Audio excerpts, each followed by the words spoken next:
За өнөөдөр гэр бүлийн хүмүүс маань бас ингээд хүүгийн тухай ярьлаа. Тэгээд мэдээж маш хэцүү гэдэг шүү дээ.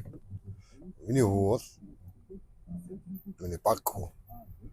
Даавны хам шинжтэй ийм хүүхэд байдаг. Тэгээд гэхдээ энэ чинь ингээд миний хүүхэд.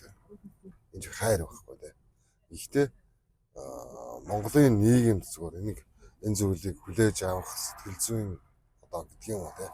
Нийгэмд тэр байлаа. За мөн одоо залуу гэр бүлүүдэд бас үүнийг хүлээж авах сэтгэл зүйн бэлтгэл гэдэг юм уу те. Ийм зүйл дутмаг. За мэдээж гэр бүл салалт. Мэдээж аав ээж нарыг бол буруутгахын аргагүй гэж. Тэ мэдээж анх удаа болж байгаа хүн байж болно. Анх удаа ээж болж байгаа хүн байж ч болно. Тэг хүүхдийг бас бүр буруутгахын аргагүй гэж. Хүүхд. Мэдээж тэр хүүхэд би ийм болооч гэдэг юм. Би ийм гэж сонгож төрөөгүй.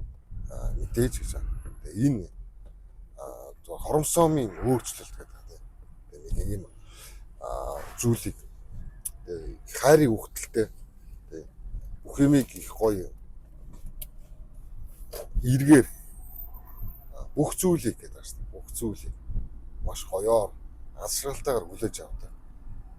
Ийм хүүхдүүд би маш гоё гэж одоо маш эрэг намайг болгосон ч гэдэг юм да. Магадгүй илүү сайн байх хэрэгтэй шүү дээ. Энэ зүйл сургадаг гэж би ойлгоод байна. Мэдээ шичээх ёстой. Тэгээд даа ялангуяа бас надтай адилхан ийм нөхцөл байдалтай хүмүүс байвал ээж аавд байвал хүүхдээ маш сайн ойлгох хэрэгтэй. Мөн гэр бүлийнхээ хүнийг гэр бүлийнхээ гишүүдийг бас маш сайн ойлгож илүү их сайн ярилцж явах хэрэгтэй болов уу гэж одоо бодож байгаа. Би ч бас суралцаал явж байгаа. Тэгээ би одоо бүгдийг мэддэг чаддаг тийм юм биш. Тэ бас суралцаал явж байгаа гэж. Тэгээ одоо бас ихч ах хоёр нь одоо ингээд байгаа. Мэдээж ихч ах хоёр нь бол одоо зүгээр. Гэхдээ гэж байна. Хүүхдүүдийн сэтгэл зүй нийгэмд гэдэг юм уу те ингээд гадуур дагуулад явдаг ч юм уу те ингээд хүмүүсийн харж байгаа хандлага гэдэг юм уу те магадгүй нэг тийм сонин гэж байна шүү дээ те. Миний харц гэдэг бүх зүйлийг ингээд илэрхийлж яадаг гэж би боддог. Тэгээ яг ингэж мэдрэгддэг гэж байна. Тэгтээ зөвөр одоо нийгэм маань энэ хүүхдүүдийг маань их гоё хүлээж аваасаа гэж. Мэдээж даавны хам шинжтэй хүүхдүүд их гоё хүлээж аваасаа. Тэгээ та нарт ямар ч төв бодохгүй нэгдүгээр. Хоёрдугаар энэ даавны хам шинж гэдэг бол ямар нэгэн тийм халдварт өвчин биш. Тэ энэ тийм өөр зүйлч биш гэж байна. Зүгээр нэгээр илүү бол мянгаар илүү гэж тийм ээ.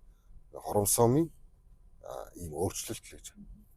Тэгээ их цагаан цайлган их гоё тэрвэрлт тэ хайр дүүрэн тэрвэрлт их гоё чанга тэрвэрдэг миний хүү. Энэ нь өөрөө их гоё. Тэгээ намайг одоо сайн муу гэж одоо ялахгүйгээр их гоё чанга тэрвэрдэг. Ерөөсөө л миний ийм л зүйл. Надад байгаа бүх зүйл гэдэг. Байгаа нэг гэж. Тэгээ би бодож байгаа шүү дээ. Зарим хүмүүс хүүхдтэй болох гээд насан туршдаа гэдэг юм уу. Хүүхдтэй болж чадаагүй хүмүүс ч байдаг.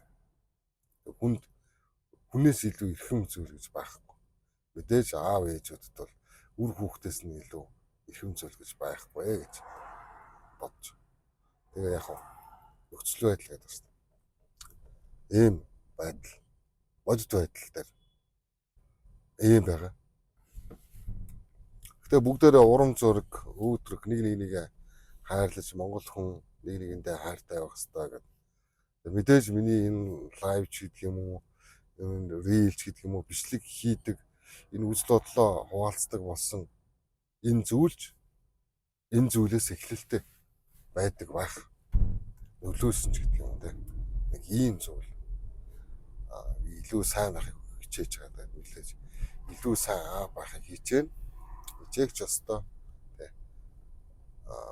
Нэг юм аав ээжүүдэд магадгүй тийм илүү сайн байгаарай гэдэг тийм ээ. Бурхны шалгуурч гэдэг юм тийм. Ингээд ойлгож байна. Маш гоё хөнгөн ийм байдлаар зүгээр жоохон анхаарал тавь.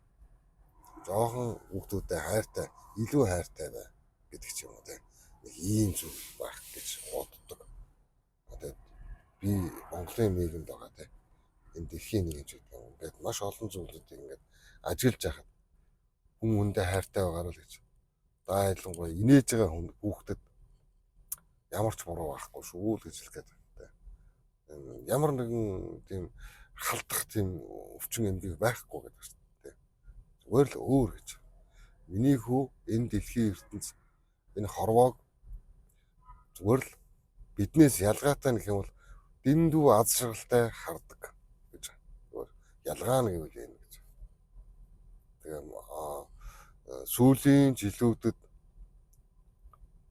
одоо би тийм юмнаас ийм юмнаас гэж одоо яримааргүй зүгээр сүүлийн жилүүдэд даавны хав шинжтэй хүүхдүүд үнэхээр их нэмэгдэж байгаа. Энэ маш олон зүйл хүчин зүйлүүд нөлөөлдөг байх. Даа ялангуяа ээж аавуудын насжилт нь бас илүү залуужж байгаа. Тэ. Гэхдээ энэ нийгэм төр нэг сэтгэл зүйн ч гэдэг юм да. Ийм бэлтгэлч гэдэг юм да. Нэг ийм хүлээн зөвшөөрөгч гэдэг юм да. Ядаж хүлээн зөвшөөрдөг юм ахэд тэ хүлээгээд авчаасаа гэж бодож байгаа. Тэ би одоо таныг миний хүүхдийг заавал хайрлаасаа гэж би хэлэхгүй гэж байна. Гэхдээ гэж байна. Битгий аачаа үзээсэй л гэж хүсэж байгаа. Яг энэ одоо бичлэгийн зорилго нь бол ерөөсдөр миний хүү яг миний хүү шиг хүүхдүүд таныг хайрлсан хайрлаагүй таныг хайрлах болно гэж. Тэгэхэд бүгдээрээ хайрын хазаар та бүхнийг хардаг. Харин та битгий тэднийг эмзэглүүлээрэй.